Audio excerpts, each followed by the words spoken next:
प्यारे बच्चों, हमारा आज का विषय है मंगोल प्रशासन, जिसमें कि हम चंगेज़ खान के सैनिक प्रशासन के बारे में विस्तार से पढ़ेंगे।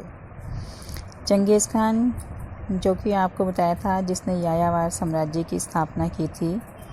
यायावर जो कि खानाबदोश जीवन व्यतीत करते थे, लेकिन चंगेज़ खान क्योंकि बहुत ही योग्य था, उसने सभी कबीलों को एकत्रित करके एक विशाल साम्राज्य की स्थापना की, जिसे यायावर साम्राज्य के नाम से जाना जाता था।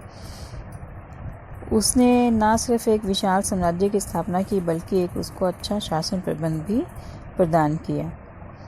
बेशक से वो अपने पूरे जीवन युद्धों में ही उलझा रहा, लेकिन इसके बाद भी उसने एक अच्छा शासन प्रबंध अपने साम्राज्य में स्थापित किया और कुशल प्रशासक के रूप में प्रमाणित हुआ। उसने अपनी सेना को शक्तिशाली बनाया, जिससे अपने साम्राज्य को विस्तृत और सुरक्षित किया, और नागरिक प्रशासन में उसने उल्लेखनीय सुधार किए। कहा जाता है कि उसका शासन प्रबंध इतना अच्छा था कि उसके उत्तराधिकारियों के समय में भी उसी प्रकार से वो जारी रहा। मतलब कि थोड़े बहुत फेरबदल के साथ उन्होंने उसी तरह से उसको जारी रखा, क्योंकि उसमें कोई भी कमी नहीं थी। तो हम सबसे पहले पढ़ते हैं उसका सैनिक प्रशासन। क्योंकि चंगेज़ खान एक महान योद्धा था और उसने एक विशाल साम्राज्य की स्थापना की, और इसके साथ साथ उसको सुरक्षित रखने के लिए उसको एक सेना की आवश्यकता थी, क्योंकि सेना के द्वारा ही दूसरे देशों पर विजय प्राप्त की जा सकती है, अपने साम्राज्य को विस्तृत किया जा सकता है और उस साम्राज्य को सुरक्षित रखा जा सकता है। तो इसलिए उसने सबसे पहले सैनिक प्रशासन की तरफ विशेष ध्यान दिया, और इस सैनिक प्रशासन के लिए उसने जो जो कार्य किए वो इस प्रकार से, ठीक है। सबसे पहले भर्ती।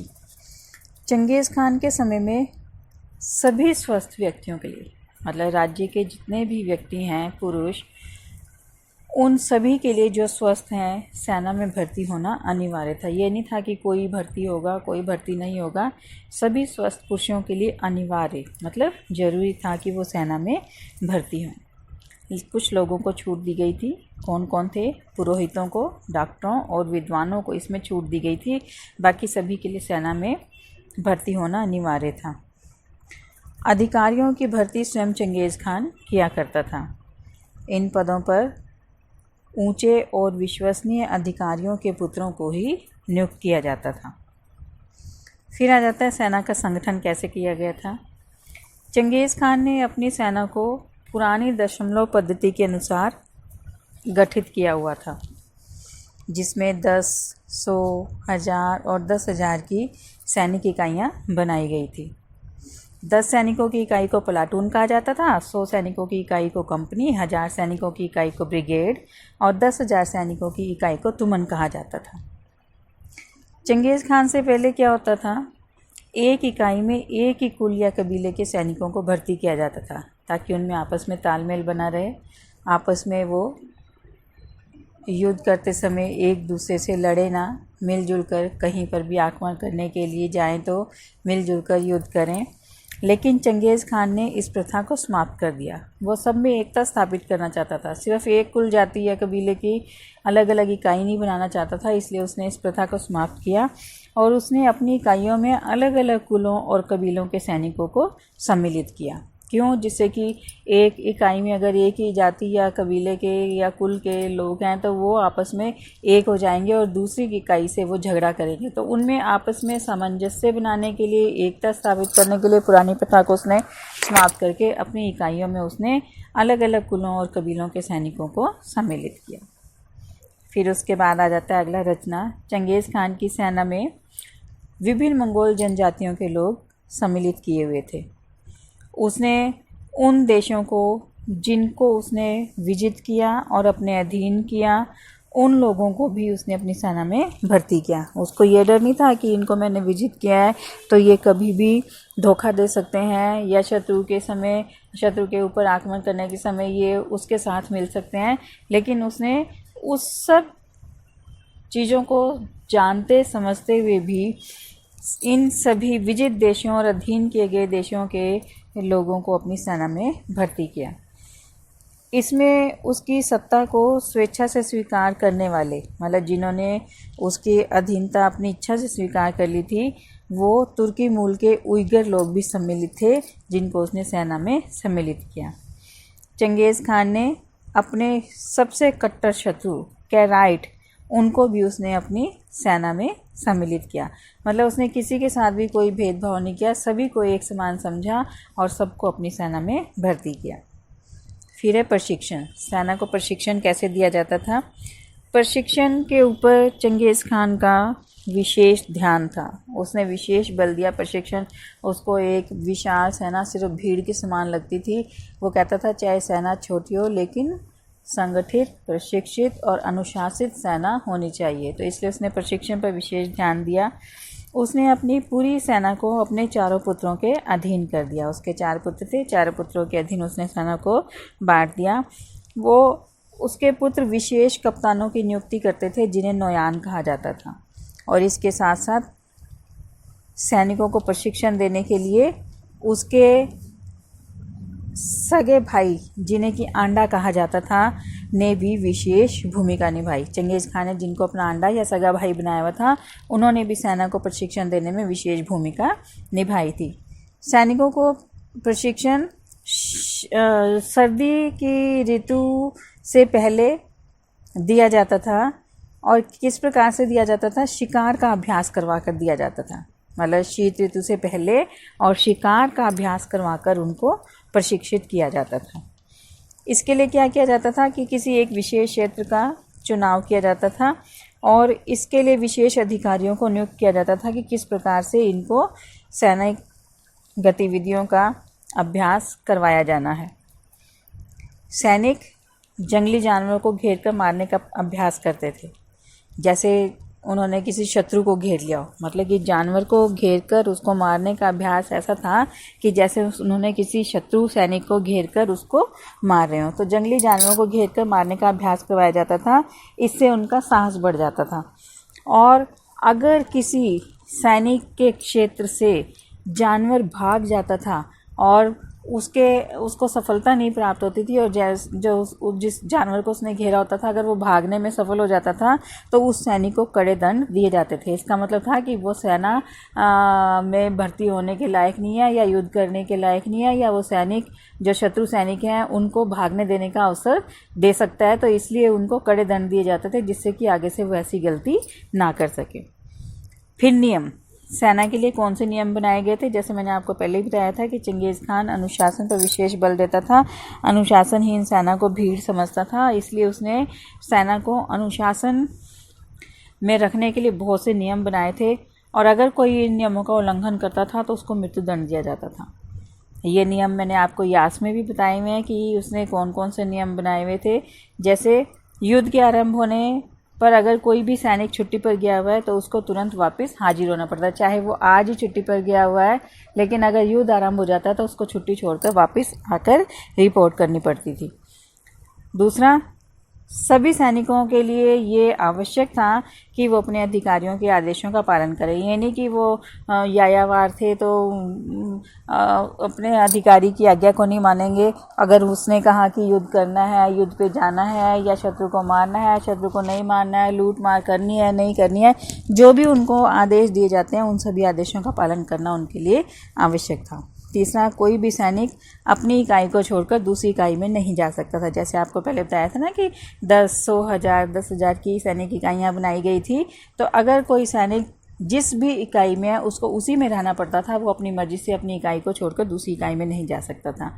चौथा है, युद्ध में जाने से पहले सभी सैनिकों को अपने हथियारों का निरीक्षण करना आवश्यक था।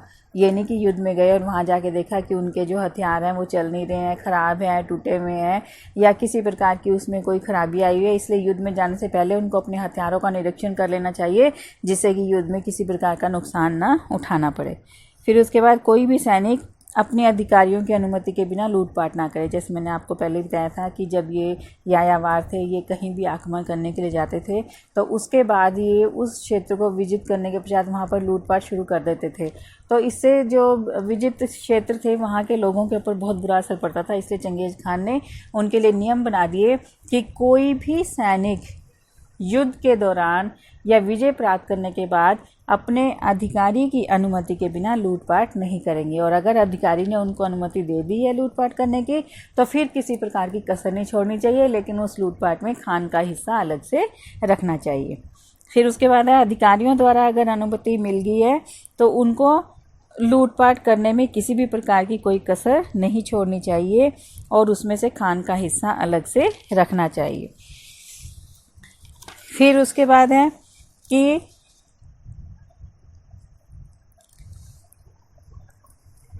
सैनिक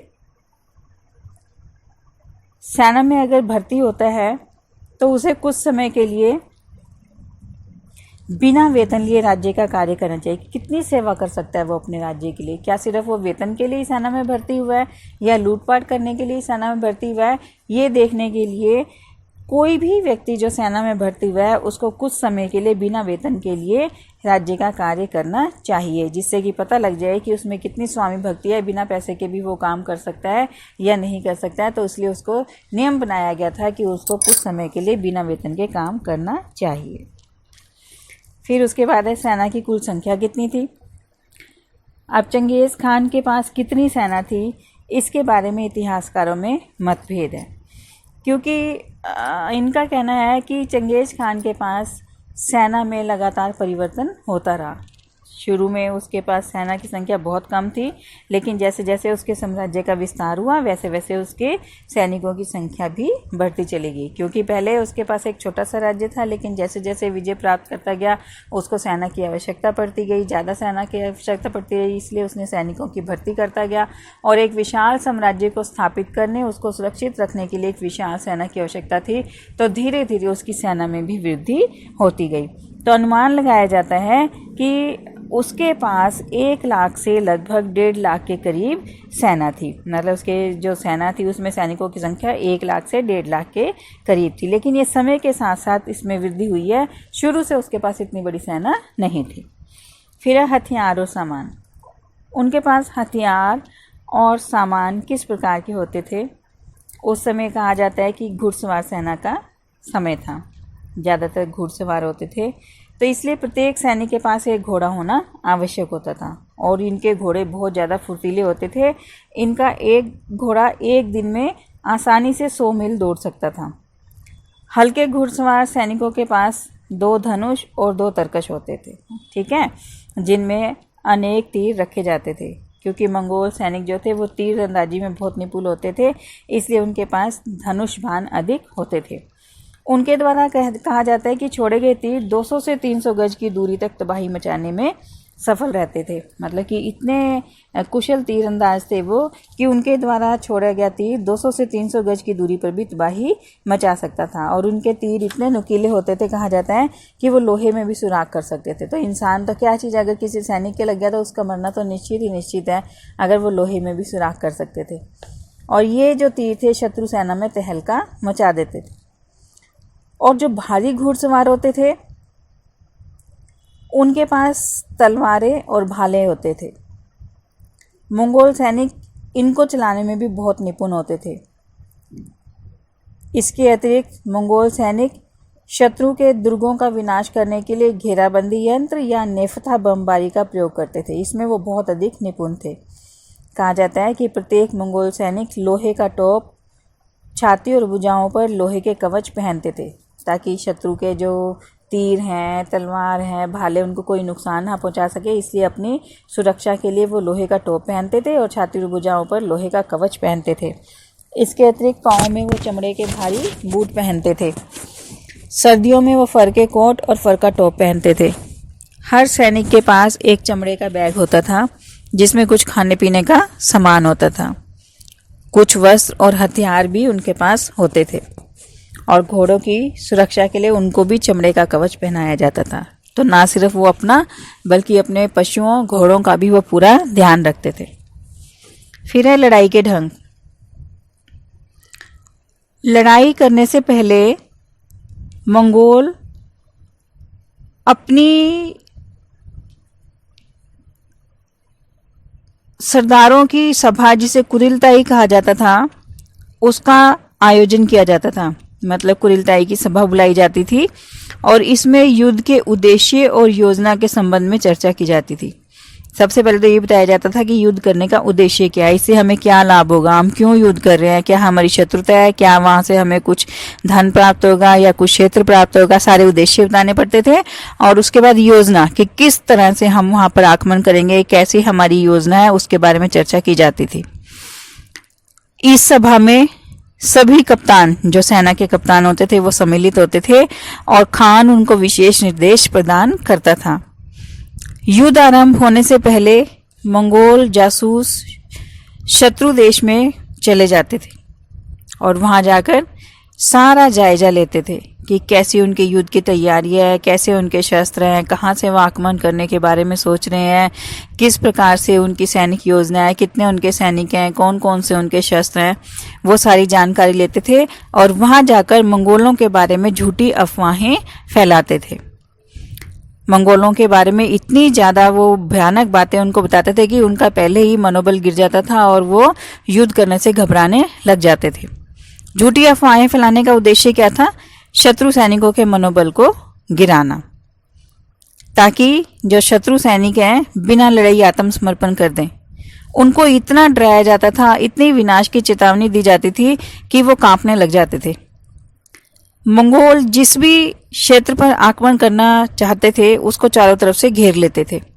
शत्रु को निकलने का कोई रास्ता नहीं छोड़ते थे और यदि किसी स्थान पर शत्रु सेना का सामना करना ही पड़ जाता था तो मंगोल सैनिक पीछे भागने का नाटक करते थे। ये दिखाते थे कि हम तो तुमसे डर गए हैं और हम युद्ध नहीं करना चाहते, और वो पीछे की तरफ भागने लग जाते थे।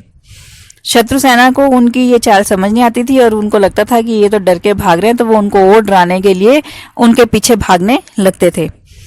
जब मंगोल अपने सही स्थान पर पहुंच जाते थे और उनको लगता था कि अब शत्रु सेना थक गई है, वो अब हमारे ऊपर आक्रमण करने की स्थिति में नहीं है, तो वो एकदम से मुड़कर उनके ऊपर आक्रमण कर देते थे। शत्रु सैनिक इस हमले के लिए तैयार नहीं होते थे। एकदम से किए गए आक्रमण से वो हक्का बक्का रह जाते थे और उनकी पराजय हो जाती थी।